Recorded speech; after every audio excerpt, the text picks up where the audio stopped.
नमस्कार दोस्तों। सत्ता में रहने से पहले का स्टेटमेंट और सत्ता में आने के बाद का स्टेटमेंट काफ़ी मैटर करता है। आप में से काफ़ी लोगों को पता भी होगा कि मुख्यमंत्री शिवराज सिंह चौहान जी ने जब वो यहाँ पे सत्ता में नहीं थे तो उसमें स्टेटमेंट दिया था कि अगर मैं मुख्यमंत्री होता तो खेत की मिट्टी भी 2100 के भाव बिकवा देता।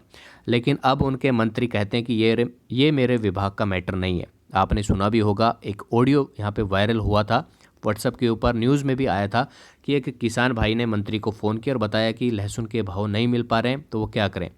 तो ये कहकर मंत्री ने बात टाल दी कि ये लहसुन मेरे विभाग के अंडर में नहीं आता है और आप ऐसी फसल उगाइए जिसमें अच्छा भाव मिलता है। मूंग क्यों नहीं आप उगाते हो। तो अब मंत्री जी ये बताएंगे किसका भाव हमें अच्छा मिलेगा, उसके बाद किसान उसकी खेती करें। ये कहाँ की बात हो गई। तो सत्ता में आने से पहले जो स्टेटमेंट मुख्यमंत्री देते हैं या फिर कोई भी मंत्री देता है और सत्ता में आने के बाद जो स्टेटमेंट देते हैं उसमें ज़मीन आसमान का अंतर रहता है। अब फैसला आपको करना है कि क्या करना है। बाकी दोस्तों, अभी जीतू पटवारी जी ने विधानसभा में जो लहसुन का कट्टा लेके गए थे, बोरी लेके गए थे और बताया कि किसानों की उनकी लागत भी नहीं मिल पा रही है तो लागत उनको दी जाए। तो ये मैं आपको पहले बता चुका हूँ। हालांकि किसानों के साथ में अगर वो खड़े हैं तो बहुत अच्छी बात है। मैं उनको तहे दिल से टुडे मंडी रेट पूरे परिवार की तरफ से उनको धन्यवाद देता हूँ। अगर ये चुनावी प्रोपेगेंडा है तो भी अगर उन्होंने कुछ भी स्टेटमेंट दी है तो किसानों से एटलीस्ट थोड़ी सहानुभूति तो ज़रूर होगी।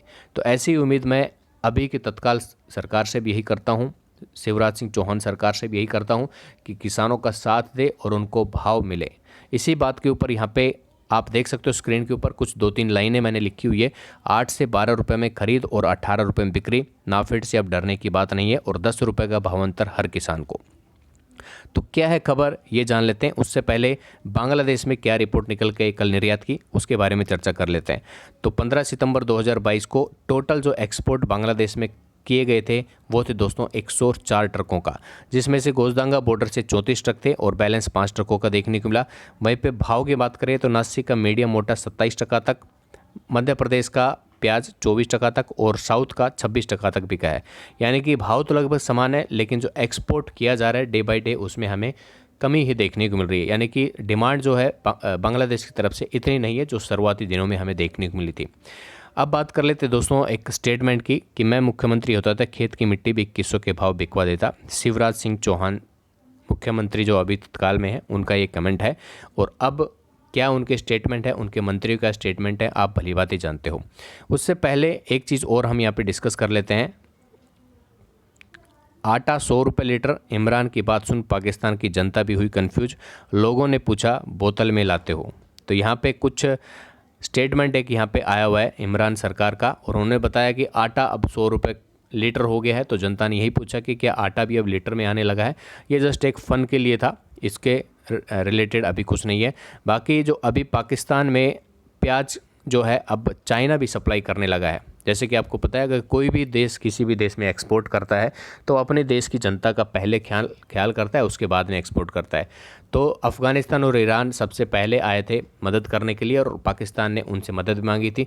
लेकिन कोई भी सरकार है अपनी जनता का पहले ध्यान रखती है। तो एक्सपोर्ट स्टार्टिंग में किया, लेकिन अब धीरे धीरे वहाँ पे एक्सपोर्ट कम हो रहा है।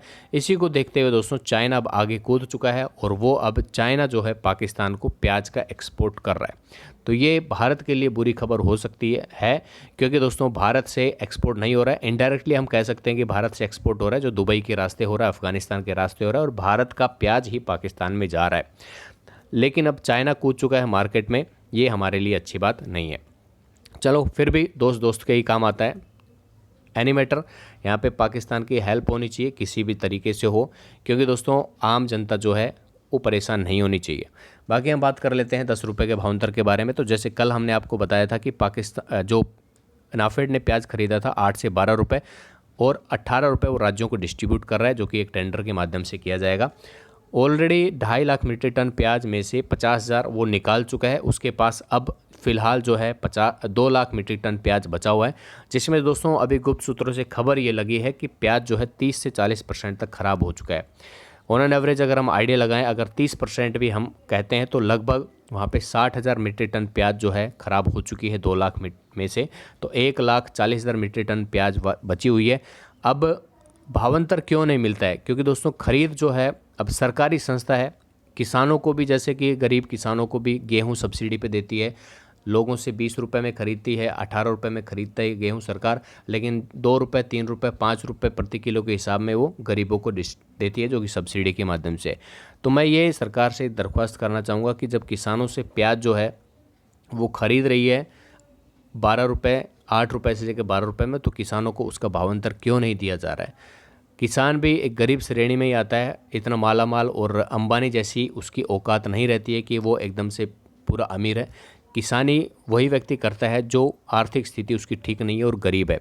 तो उन गरीबों को जो सब्सिडी दी जा रही है, एक तरह से हम सब्सिडी भी कह सकते हैं, फिर भावांतर भी कह सकते हैं, तो किसानों को इसके रिगार्डिंग भावांतर क्यों नहीं दिया जा रहा है? दोस्तों, मैं चाहता हूं कि इसके रिगार्डिंग ट्विटर के ऊपर एक ट्रेंड चलाया जाए, भावांतर प्याज भावांतर के रिगार्डिंग। अगर आप साथ दोगे तो ज़रूर ये सक्सेस होगा और सरकार तक एटलीस्ट थोड़ी बात तो ज़रूर पहुंचेगी कि प्याज का जो भावांतर है, किसानों ने जो नाफेड को बेचा है उसका जो भावांतर है 6 रुपये से लेकर 8 रुपये, किसी प्याज किसान भाई से 8 रुपये भी खरीदा है, किसी से 12 रुपये भी खरीदा है, तो एटलीस्ट 18 रुपये का भाव जो है भावांतर के माध्यम से दिया जाना चाहिए। 8 रुपये जिसकी खरीद है उसको 10 रुपये दिया जाए, और जिसने 12 रुपये के हिसाब से खरीदा है जिस किसान को, उसको 6 रुपये का भाव भावांतर में दिया जाना चाहिए। आप इससे सहमत हो तो कमेंट में ज़रूर बताना दोस्तों।